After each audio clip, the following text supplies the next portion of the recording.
told you that reading comics could actually make you a smarter person. This all started when my sister Eva graciously donated me her Sunday Funnies collection. I remember sitting on my bed and flipping straight to my favorites: Foxtrot, Doonesbury, Far From Home, and so much more. This all stopped when I found Calvin and Hobbes. Calvin and Hobbes changed my whole world. It made me think about humor, poetry, philosophy, and art. It talked about philosophical aspects like why we're here and what is bad and good. And at the end, it still managed to have a punchline that was hilarious.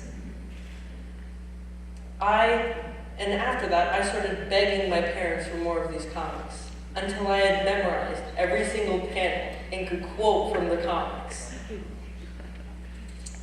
It also made me just an overall funnier person. I remember reading the comics, looking at the joke Calvin made to his dad, and then retelling the joke to my friends, but this time I changed the joke. And it really just made my life a lot better. But that's where a big problem started to arise. I found out that some of my friends were not allowed to read comics, or graphic novels even.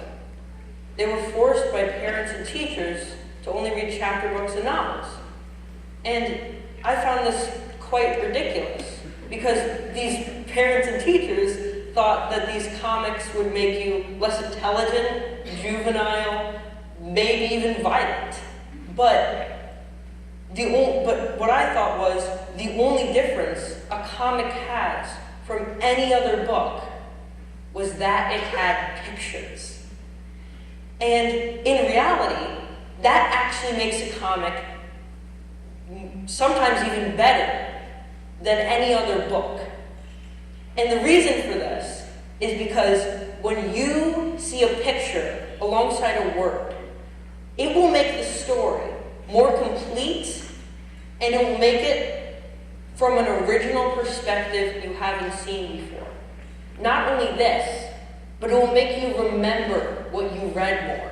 In a scientific study, they found out that you remember 65% of everything you read in a comic or graphic novel, but you only get 10% of the entire book if you read a chapter book, novel, or anything with just words. And I found that quite amazing, because that meant that comic books aren't just for fun, they help you grow as a person. And it isn't just about not learning or thinking the same way either. If you dismiss this entire group of literature, then you're also disregarding the people who read it. You're saying their opinions don't matter, or that their opinions are stupid, and that their choice in reading is stupid. And honestly, that seems a bit unfair. But that's why I'm here today, because comics should be recognized as books. And so